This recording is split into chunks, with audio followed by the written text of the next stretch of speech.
Hello students, I am Rata Indauliya, your NEET chemistry mentor. और student, आज अपन स्टार्ट करने जा रहे हैं आपका next part, that is all about the magnetic properties. This is the last part from the chapter solid state. अब इसके बाद हम लोग क्या करेंगे, आपके साथ प्रीवियस ईयर्स के क्वेश्चन डिस्कस करेंगे और कुछ अलग मॉड्यूल्स भी चेक करेंगे। लेकिन बिफोर दिस एक छोटा ही सेशन है मैग्नेटिक प्रॉपर्टीज के रिगार्डिंग, तो चलिए एक बार उसको डिस्कस कर लेते हैं। आइए, मैग्नेटिक प्रॉपर्टीज के अंदर आपको पता है कि हमें यहां पर होल ओवर क्या देखना है कि कितना ज्यादा उनके अंदर अट्रैक्शन पावर और रिपल्शन पावर के बेसिस पे आप इनको क्लासिफाई करेंगे। सिंपल सा टर्म है। तो देखिए, every substance has some magnetic properties associated with it. This is somehow a general thing. आपको पता है हर एक सब्सटेंस कोई भी ले लीजिए, उसके अंदर कुछ ना कुछ मैग्नेटिक प्रॉपर्टीज जरूर एसोसिएटेड होती हैं। अब वो कम अमाउंट में है, लार्ज अमाउंट में है, यही चीज आपको यहां पर सीखनी है। The origin of these properties lies in the electrons. और वो किस वजह से होती है? Just because of the electrons. Each electron in an atom behave like a tiny magnet। ये तो मैं आपको इनिशियल में ही बता चुकी हूँ। जब हम एटम की बात किया करते थे, उसके अंदर इलेक्ट्रॉन्स की बात किया करते थे और हम कहते थे कि ये जो जनाब है इलेक्ट्रॉन, कहने को बड़ा ही वेला कैंडिडेट है। कहा जाता है ना कि वेला जितना है इंसान उतना ही ज्यादा इफेक्टिव है। तो ये जो इलेक्ट्रॉन जनाब हैं, ये क्या है? एक बिहेव करते हैं अपनी अपरेंसेस की वजह से एटम में एक टाइनी मैग्नेट की जैसे। तो देखिए, अगर मैग्नेटिक मोमेंट की मैं बात करूं तो दो टाइप के मोशंस जनरली आपको देखने को मिलेंगे। वो मोशंस कौन कौन से हैं? ऑर्बिटल मोशन और स्पिन मोशन। ऑर्बिटल मोशन की जब भी बात की जाएगी तो अराउंड अ न्यूक्लियस जब कभी भी आप कोई मोशन चेक कर रहे हैं, that is your orbital motion. जब मैं बात करूंगी अराउंड अ न्यूक्लियस, ये लीजिए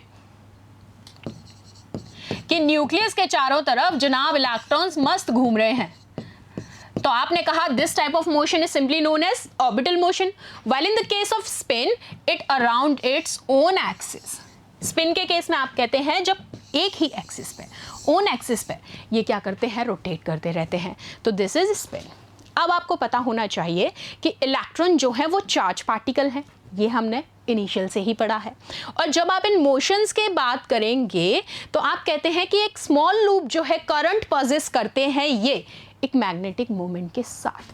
ये इलेक्ट्रॉन यहाँ अगर रिवॉल्व कर रहे हैं, रोटेट कर रहे हैं, तो यहाँ पर मैं इस फॉर्म में कहूँगी कि ये एक लूप बना रहे हैं पूरा की पूरा मैग्नेटिक मोमेंट का। And they conduct some electricity in the form of what? In the form of current. अब इलेक्ट्रिसिटी को छोड़ दो साइड में, क्योंकि हमें पढ़ना है मैग्नेटिक मोमेंट। तो हमने कहा एक लूप बना रहे हैं, करंट फ्लो करा रहे हैं। चलो अब आओ, तो हम कह सकते हैं कि हर इलेक्ट्रॉन जो है, ईच इलेक्ट्रॉन जो है, उसका परमानेंट स्पिन होता है या नहीं? Each and every electron has an permanent spin and N orbital magnetic moment associated with it. क्योंकि न्यूक्लियस के अराउंड में मूव करते हैं ये, तो ऑर्बिटल मूवमेंट भी है उसका। ठीक है।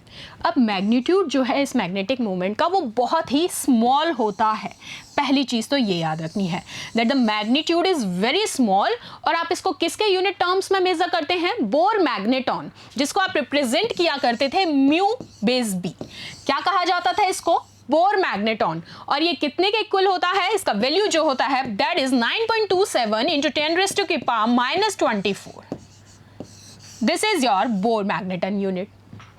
तो ये वैल्यूज भी याद रखनी है। चलो, on the basis of magnetic properties अब मैं इन सब्सटेंसेस को क्लासिफाई करूंगी नेक्स्ट फर्दर कैटेगरीज में। मैंने आपको इनिशियल में ही बताया दोस कैटेगरीज आर सिंपली व्हाट, जैसे कि हम डिस्कस कर भी चुके हैं in the session of inorganic also. Same वही चीज है, सिर्फ यहां पर आपको इन डिफरेंसेस को बस 1 to 1 रिलेट करना है। One is paramagnetic, diamagnetic, ferromagnetic, anti ferromagnetic and ferrimagnetic. तो चलो अब मोशन देखना है, स्पिन चेक करना है और बता देना है कि किस टाइप का यहां पर ये मैग्नेटिक प्रॉपर्टी शो करेगा। चलिए, सबसे पहले मैं बात करती हूं आपके साथ पैरामैग्नेटिक के रिस्पेक्ट में। क्या कहा मैंने? Paramagnetic, that means a strong repulsion. In short में याद रखना है आपको, a strong repulsion. And para means paramagnetic, यानी अनपेयर्ड स्टेट। तो आप कहेंगे paramagnetic substances are weakly attracted by a magnetic field. They are magnetized in a magnetic field in the same direction. कैसा होगा इनका direction? They all are in the same direction, that's way they are behaving like a paramagnet. They lose them, और क्योंकि इनका सबका एक ही direction में spin है, आप देख रहे हैं, तो इनके बीच में अट्रैक्शन की पॉसिबिलिटी तो है ही नहीं, इसीलिए मैंने आपको बोला this is a case of strong repulsion, that's why we call them paramagnetic. They lose their magnetism in the absence of magnetic field. चलो, अब ये जो पैरामैग्नेटिज्म है ये किसकी वजह से होता है? क्योंकि जब आप कहेंगे एक या एक से ज़्यादा अनपेयर्ड इलेक्ट्रॉन्स वहाँ पर प्रेजेंट हैं जो कि अट्रैक्ट किए जा रहे हैं मैग्नेटिक फील्ड के द्वारा, तो उस केस को आप कहते हैं पैरामैग्नेटिज्म। एग्जाम्पल्स भी पूछ लिए जाएं तो O2, Cu+2, Fe+3 and Chromium+3। So this is the cause of paramagnetism. बात समझ में आ गई? All are in the same direction, same spin, no pairing, all are in the unpaired state। चलो नेक्स्ट, डायमैग्नेटिज्म। डायमैग्नेटिक सब्सटेंस जहां क्या कहेंगे आप? Weakly repel means strong attraction. ये लीजिए स्ट्रॉन्ग अट्रैक्शन, तो आप कहते हैं diamagnetic substances are weakly repelled by a magnetic field. Example देख लीजिए H2O, NaCl, C6H6 और भी बहुत सारे हो सकते हैं। They are weakly magnetize in a magnetic field in opposite direction. तो इनकी डायरेक्शन कैसी होगी? Like this. अब आप देखिए, जब ऑपोजिट स्पिन है तो इनके बीच में अट्रैक्शन की पॉसिबिलिटी है, बिल्कुल है, इन ऑल द केसेस। तो somehow they are in the paired state. तो लीजिए, अब डायमैग्नेटिज्म किनके द्वारा शो किया जाएगा? जहां पर इलेक्ट्रॉन्स पेयर्ड होते हैं और कोई भी अनपेयर्ड इलेक्ट्रॉन वहां नहीं होगा।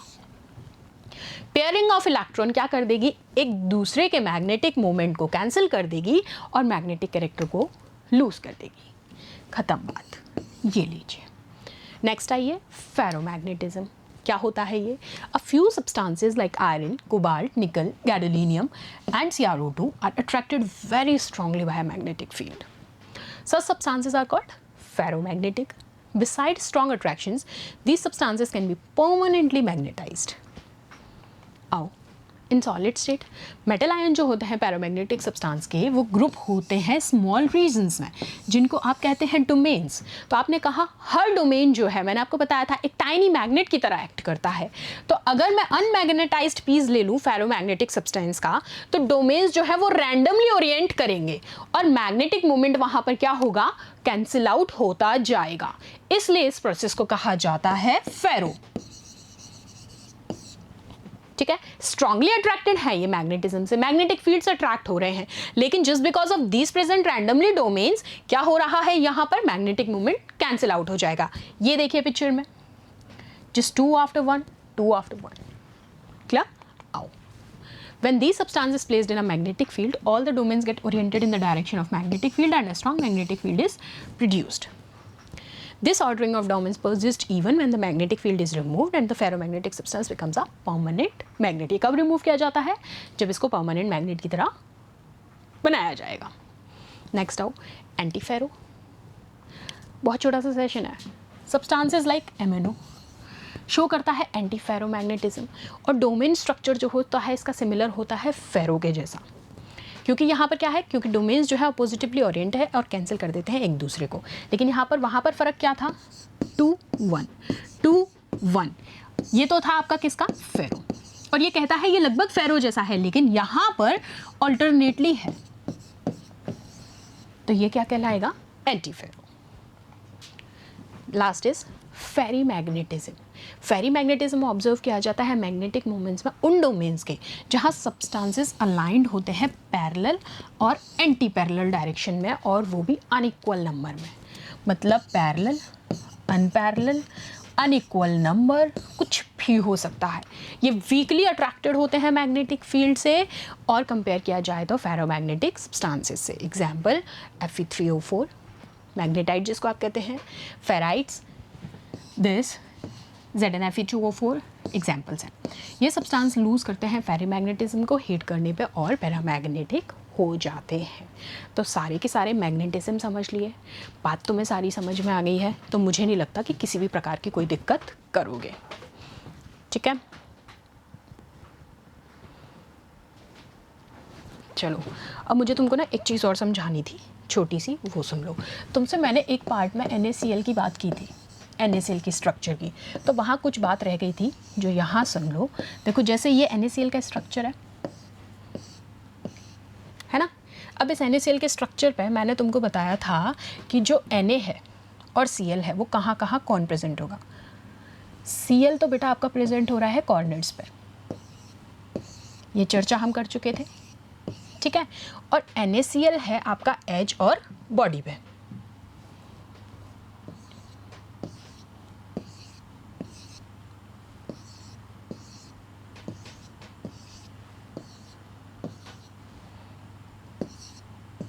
और ये बॉडी वाले मान लो ये भी Na ही है,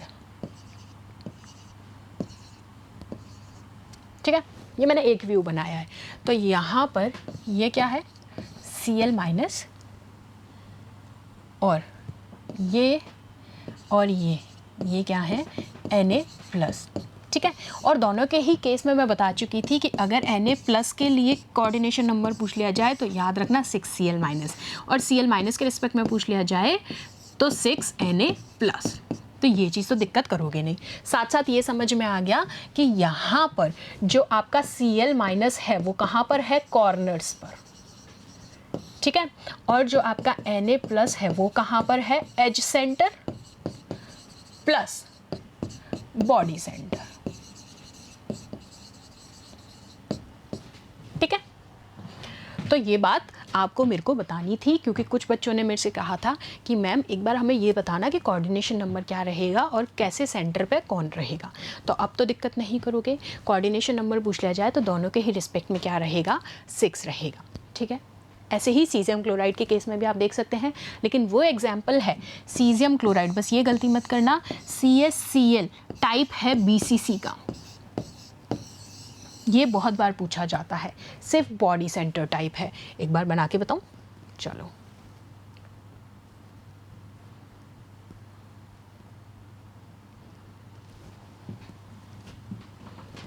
इसके लिए बात कर रही हूं अब मैं,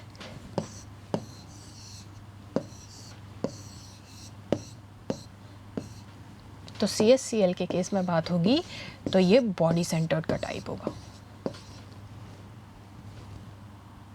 जस्ट, ठीक है। तो ये लो, ये ध्यान रखना, this is CaCl and this is for NaCl, कर लोगे। तो चलो यहाँ जाके आपका पूरा सॉलिड स्टेट अच्छे से वाइंड अप होता है। अब हम लोग को क्वेश्चन वाला सेशन चेक करना है, तो वो आपसे चेक करेंगे नेक्स्ट पार्ट में। तब तक एक बार कहूँगी रिवाइज कर लेना ढंग से, और स्पेशली जितने भी मैंने आपको पैकिंग एफिशिएंसी वाले पार्ट्स बताए हैं, क्यूबिक स्ट्रक्चर्स को लेकर डिस्कशंस किए हैं, वो सारे के सारे अच्छे से क्लियर कर लेना। चलो मिलते हैं नेक्स्ट पार्ट में। Thank you so much.